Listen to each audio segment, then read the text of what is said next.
279장 인내하시는 주를 찬양하겠습니다.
주님 가신 길 십자가를 찬양하겠습니다.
주님 용서하소서.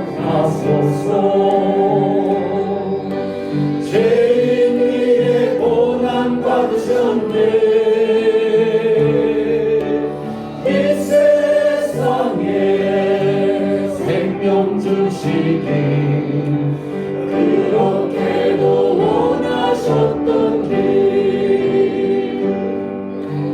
마르는 눈물 가는 것만은 이루어지는 십자가 위에 하늘 향해 복성하시는 버림받은 주님의 영혼 오늘 주님 용서하소서 죄인 위에 고난 받으셨네 이 세상에 생명 주시길 그렇게도 원하셨던 길 나의 생명 주께 드리네 나의 자랑 십자가일세 나의 생애 주님과 지사 주님 영광 나타내소서 오 나의 주님 용서하소서 죄인 위에 고난 받으셨네 이 세상에 생명 주시길 그렇게도 원하셨던 길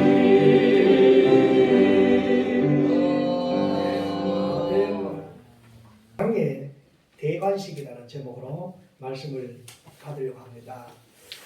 우리 장로님 조금 전에 기도하시면서도 이번 일주일이 가장 예수님에게는 또 우리에게도 중요한 이 한 주일입니다. 고난주간 시작하는 우리 첫날 예수님의 삶은 시한부의 삶이잖아요. 그리고 예수님이 겟세마네 동산에서 기도하시면서 그 죽음이 얼마나 힘들고 얼마나 고통스럽고 얼마나 피하고 싶었으면 그 기도가 또 얼마나 간절했으면 떨어지는 땀방울이 핏방울이 되도록 간절하게 기도하셨던 그리고 그 길을 할 수만 있으면 안 갔으면 좋겠는데 아버지 예수님이 아버지를 향한 기도의 극치가 여기지요. 할 수만 있으면 내 뜻대로 마옵시고 아버지의 뜻대로 하옵소서. 그리고 예수님이 더 적극적으로 십자가에서 마지막 기도가 뭐예요? 아버지여 저들의 죄를 용서하옵소서. 저들은 자기의 죄를 알지 못하나이다.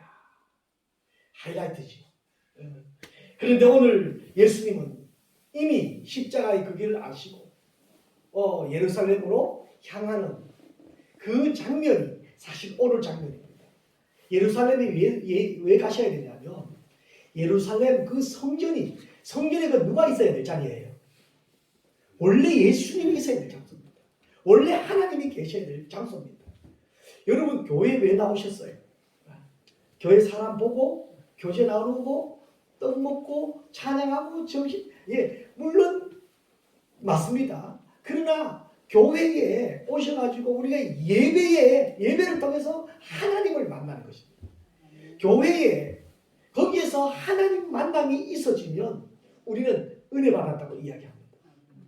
그때 당시에 그들이 예루살렘 성전이라고 모셨는데 알고 보니까요 거기에 누가 없어요? 예수님이 없어요. 왕이 없어요. 그래서 오늘 예수님이 그 예루살렘을 향하여 걸어가고 가는 첫걸음이라고 할 수가 있는 것이지. 그래서 그 첫걸음이 뭐예요? 왕이 가는 그 길, 왕으로 모시게 되는 그 길이 대관식 아닙니까? 왕의 대관식은요 우리 서울에서는 안 됩니다. 우리나라에 좀 있으면 이제 대통령 취임식이 있잖아요. 대통령 취임식 때 여러분 초대 받고 싶지요. 줄여서 500명 초대를 한다고 합니다. 줄여서 거기에 초대받았던 사람은 어쩌면 5년 동안 앞길이 창창하게 열릴 수도 있습니다. 마치 우리나라 왕, 대통령 취임식, 왕이라면 그것이 뭐냐면 대관식이거든요. 이제 왕으로서 그 자리에 나아가는 것입니다. 예수님이 이제 예루살렘에 입성하신다. 비어있던 그 예루살렘 성전에 왕이신, 원래 예수님이 어떤 분이에요? 원래 예수님은 하나님이셨어요. 하나님의 동등함을 취할 것으로 여기지 아니하시고 종의 몸을 입고 빌립보서에서 말씀하고 계시잖아요. 이 땅에 오셔서 그럼에도 불구하고 하나님 하늘의 보좌를 버리고 이 땅에 오셨지만 사람의 몸을 입으셨지만 그분은 누구예요? 영원한 저와 여러분의 왕이셔야 됩니다. 영원한 구주이십니다. 그래서 그 길을 가는데 거기에 보면 초대받았던 사람들이 그때 당시에 정치하는 사람들, 전 세계의 대사관들 초대받은 것이 아니라 마치 어린 아이들이, 순수하고 착한 아이들이 호산나 호산나 우리의 왕이시여 하는 종려가지를 흩들고 그 길을 맞이했던 것입니다. 그래서 오늘을 종려주일이라고도 하고 고난주일의 시작이라고도 하지. 저는 이 종려주일, 그들이 흔들었던 나뭇가지들, 그들이 겉옷을 벗어서 길에 깔았던 그 길들을 생각하면서 왕의 대관식이라는 제목으로 말씀을 나누려고 합니다. 원래 왕은 그런 나이 새끼 타는 왕이 아닙니다. 고대에, 그때에 전쟁에서 승리하게 되어지면 승리하는 그 왕은 어떻게 그 나라로 오거나 고향으로 올 때 어떻게 와요? 아주 이름 있는 말을 타고 뒤에 군사들을 또 전쟁에서 승리한 그것을 취해가지고 당당하게 옵니다. 지금 저 북한에서 김정은이 강구하기 위해서 백두 혈통을 자랑하기 위해서 백두산에 백마 타고 누가 달려가요? 김정은이 달려가는 모습 가끔씩 하다 TV 뉴스에 나오지요. 그렇게 하셔야 되는데도 불구하고 왕의 대관식, 하나님의 대관식, 우리의 구주의 대관식은 그것이 아니었습니다. 무엇을 타고요? 나귀 새끼 타고 입성하십니다. 대관식에 어울리지 않은 반전의 모습이지요. 우리 2절 3절 다시 한 번 더 읽어볼까요? 2절 3절 같이 한 번 더 읽읍시다. 이르시되 너희는 맞은편 마을로 가라. 그리하면 곧 내 나귀와 나귀 새끼가 함께 있는 것을 보리니 풀어 내게로 끌고 오라. 만일 누가 무슨 말을 하거든 주가 쓰시겠다 하라. 그리하면 즉시 보내리라 하시니. 예수님이 직접 선택한 나귀 새끼입니다. 나귀가 지금 옴이랑 2마리가 있는데 이왕이면 나귀라도 좀 폼 잡으려면 큰 놈이어야 되지 않겠어요? 튼실튼실한 놈이어야 되지 않겠어요? 그런데 그 중에서도 새끼입니다. 왜요? 만왕의 왕 만주의 주께서 오시는 예수님이 예루살렘 입성하시는 그 모습은요, 세상 거창한 우람찬 모습이 아닌 겸손의 왕으로 오셔서 겸손의 모습을 우리에게 친히 보여주신 것입니다. 나귀도 어울리지 않는데 거기에다가 뭐예요? 새끼입니다. 이 뜻을 상징하는 것은 바로 겸손입니다. 예수님 생각하면요, 예수 믿는 사람들은요, 예수님을 나의 구주로 모시는 우리 성도라면요, 누구나 우리는 예수님 닮아가기 위해서 예수님의 그 겸손을 배워야 되는 것입니다. 예수님은요, 처음부터 하늘 영광 포기하고 이 땅에 오신 그때부터 예수님은 하늘의 권위를 세우지 않으셨습니다. 개선 장군이 승리하고 돌아올 때 호위무사들 사이에서 당당하게 입성하는 그런 모습을 취하지 않으셨습니다. 나팔을 불며 위풍당당하게 백성들의 환호를 받으며 모든 정치하는 온 세계에 흩어져 있는 왕들이 모여가지고 왕이시여 왕이시여 우리의 왕이십니다 외쳐지는 그 길을 택하지 않으셨던 것입니다. 가장 낮고 가장 연약하고 가장 외롭고 가장 힘이 없는 여러분 온 우주의 주시 되시고 만왕의 왕 되시는 하나님이 그 자리로 왕으로 입성하는 그 길이 나귀 새끼. 이것을 우리는 겸손의 왕으로 오셨기 때문이라 그것을 친히 실천하셨기 때문이라고 말씀하고 있는 것입니다. 여러분 우리는요 예수님을 나의 구주로 영접한 성도들은요 저들이 알지 못하는 고상한 구원의 확신 천국의 비밀을 우리가 알고 있잖아요.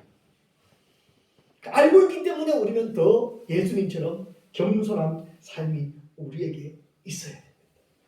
왜 그러면 주님이 제자들에게 친히 나귀 새끼를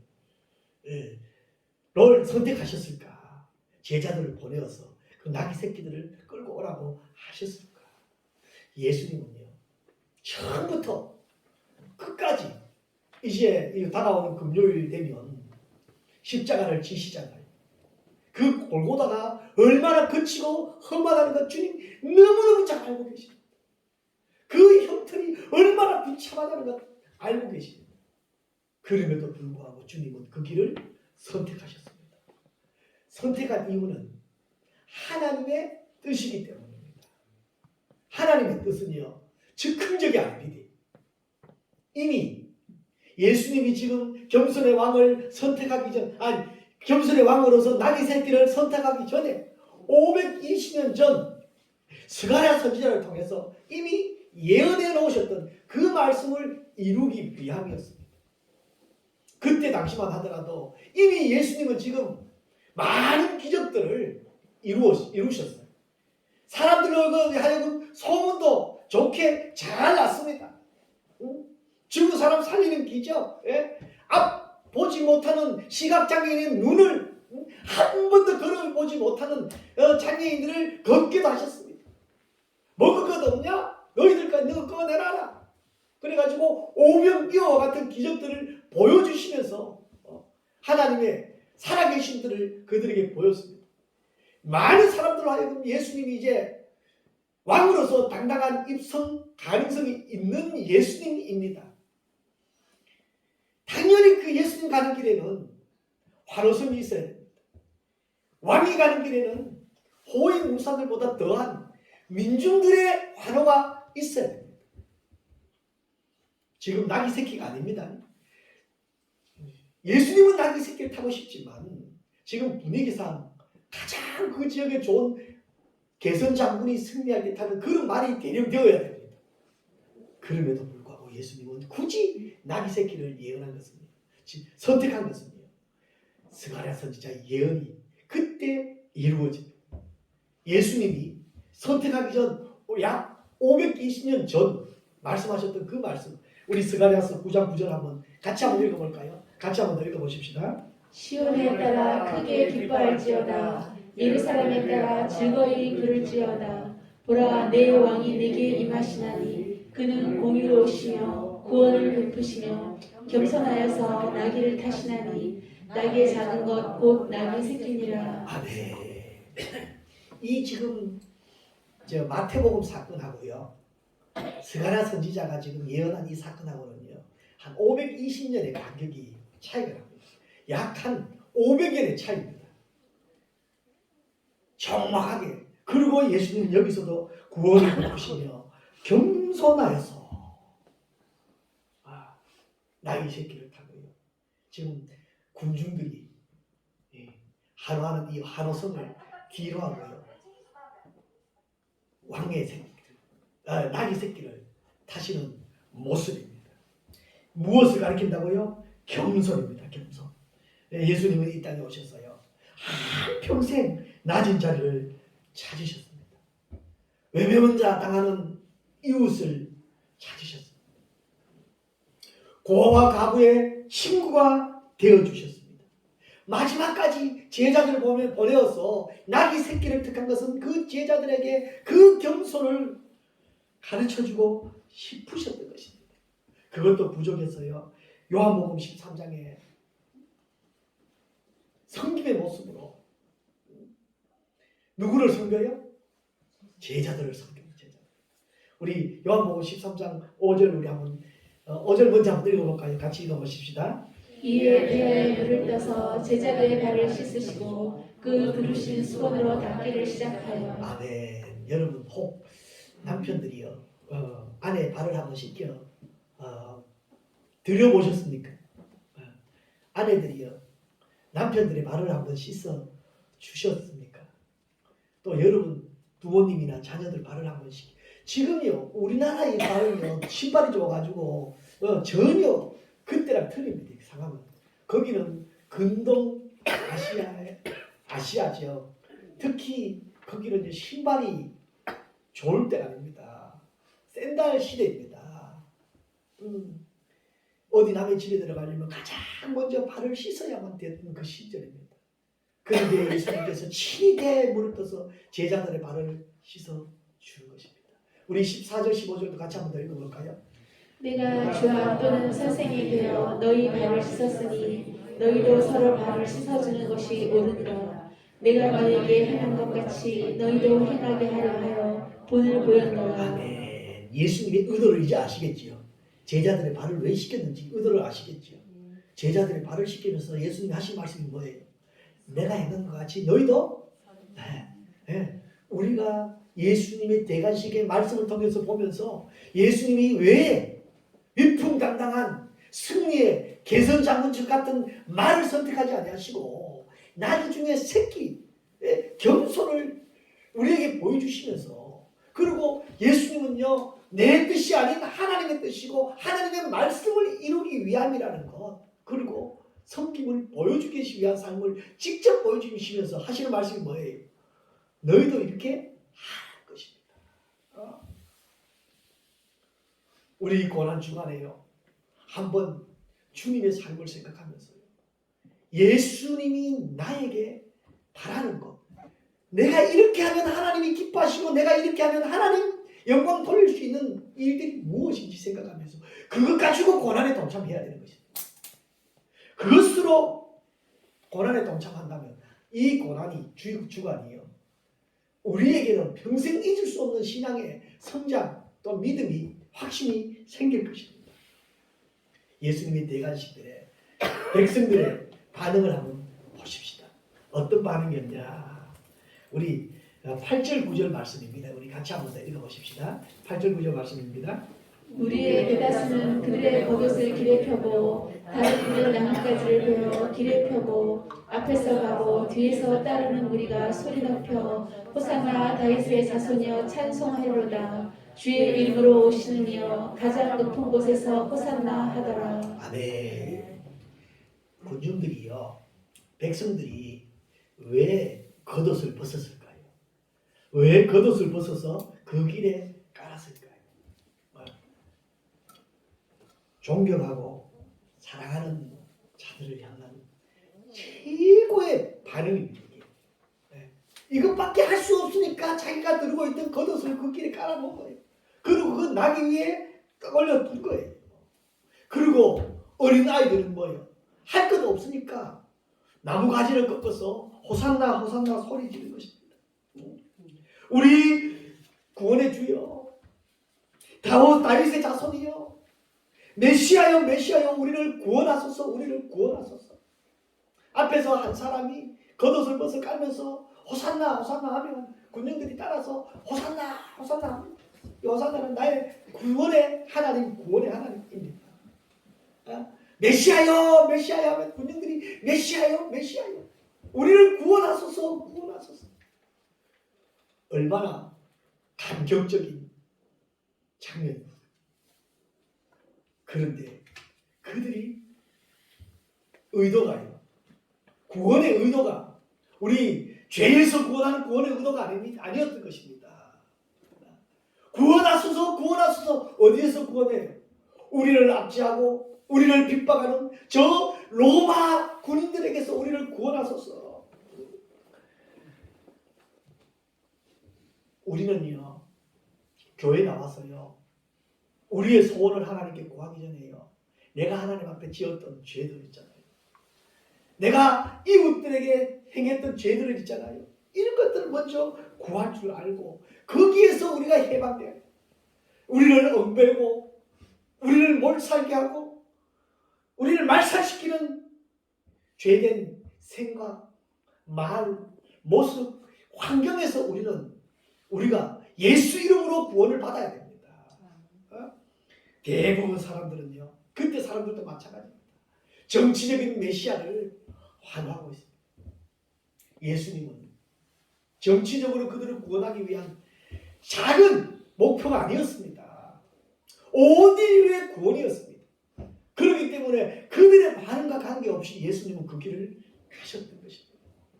그런데 호산나 외치던 그들이 내 생각과 다르니까 어떻게 해요?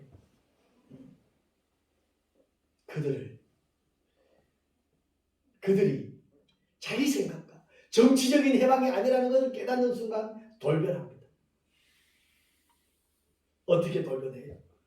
성난 군중이 되어서 십자가에 못 박으소서. 십자가에 못 박으소서. 십자가에 못 박으라고 외쳤던 군중들이 다른 사람이 아닙니다.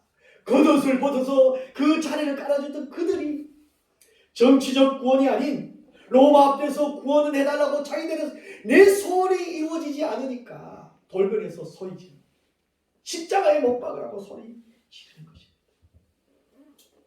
우리는요, 이렇게 예수 믿어서는 안 됩니다. 예수님을 나의 구주로 영접하기로 작정하셨다면 이 왕의 대관식, 예수님이 나의 죄를 위해서 십자가의 그 길을 가시는 그들을 환호할 때요, 나의 생각이 아닌 아버지의 뜻이 나를 통해서 이루어지게 해달라고 기도해야 됩니다. 교회는 나왔는데요, 내 마음에 맞으면 할렐루야. 교회 나왔는데요, 내한테 좀 잘해주면 좋은 사람이고, 내 마음에 맞지 않으면요, 성질내고 들이받고요, 삐지고요, 뒷담화하고요, 그것도 모질해서 자기 편 안 들어준다고 교회 삐져가지고 교회를 떠나고요. 떠날 때는 그냥 떠납니까? 나올 때 혼자 와가지고 갈 때는 두세 사람 데리고 나갑니까? 가뜩이나 없는 교회 성도들이, 네. 교회마다 그렇게 이 문제가 어려웁니다. 진짜는요, 교회 운동은 다 여러분 마음같이 내 마음같이 다 나를 알아줄 때까, 여러분 자녀들은 여러분 알아줄 때까, 여러분 형제는 알아줄 때까, 그래도 형제고 그래도 자녀잖아요. 교회도 그렇습니다. 때에 따라서는 좀 못마땅할 때도 있습니다. 그래도 제가 오죽했으면 넘어져도 어디로 넘어져라고요? 알기는 다 아시잖아요. 이제는. 우리는 넘어져도, 삐져도 주일날 향해야 됩니다. 우리 신앙의 중심에요, 같이 한번 해봅시다. 첫째도 예수님, 둘째도 예수님, 셋째도 예수님, 넷째는요? 여러분 아버지 아니고 넷째도 예수님이어야 되는 것입니다. 그렇게 되어지면 하나님 하실 일을 우리가 알 수 있습니다. 예수님은요, 군중들의 반응과 관계없이 예루살렘 입성하셨어요. 입성하셔서 어떻게 했을까요? 그 왕이 없는 예루살렘 그 성전에 왕이 가셨음에도 불구하고 그 환경 보니까 거기가 장사국이, 강도의 소굴이 되어 있었어요. 예수님이 거기 가셔서 하시는 말씀입니다. 우리 12절 13절 우리 한번 같이 읽어볼까요? 같이 한번 읽어보십시다. 예수께서 성전에 들어가서 성전 안에서 매매하는 모든 사람들을 내쫓으시며 돈 바꾸는 사람들의 상과 비둘기 파는 사람들의 의자를 둘러보시고 그들에게 이르시되 기록된 바 내 집은 기도하는 집이라 일컬음을 받으리라 하였거늘 너희는 강도의 소를 만드는도다 하시니라. 아멘. 거기는요, 기도하는 집입니다. 우리 교회 기도하는 곳입니다. 우리 교회 하나님 만나는 곳입니다. 교회 와서요 세상 이야기 때문에 흥분하고요, 교회 와서 정치 이야기 때문에 흥분하고 아닙니다.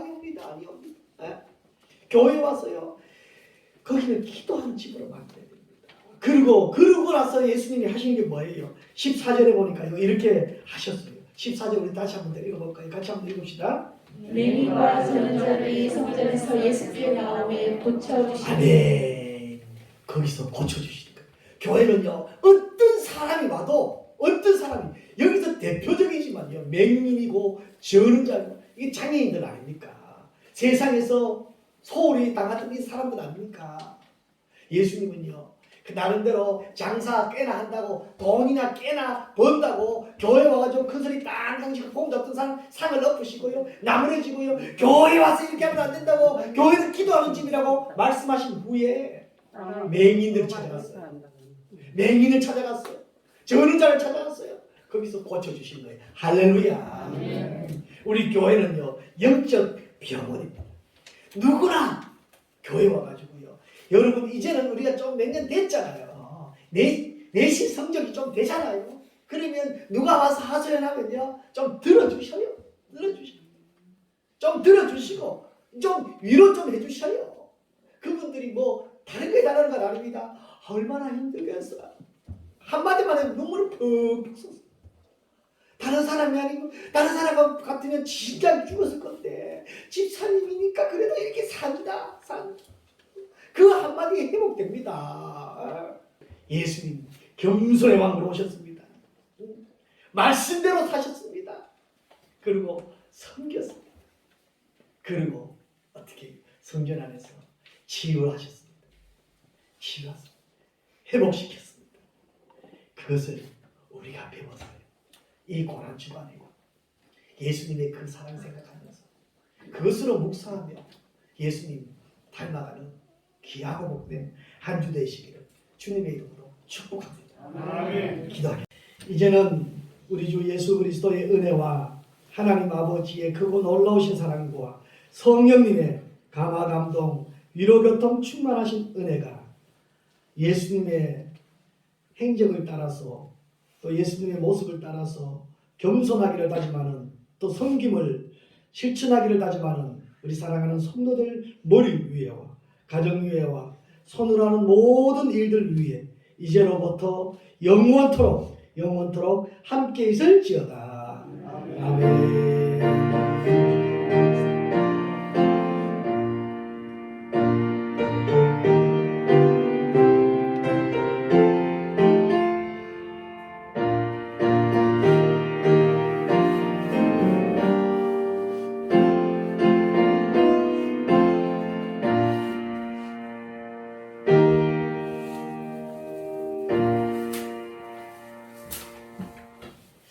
예배를 마쳤습니다.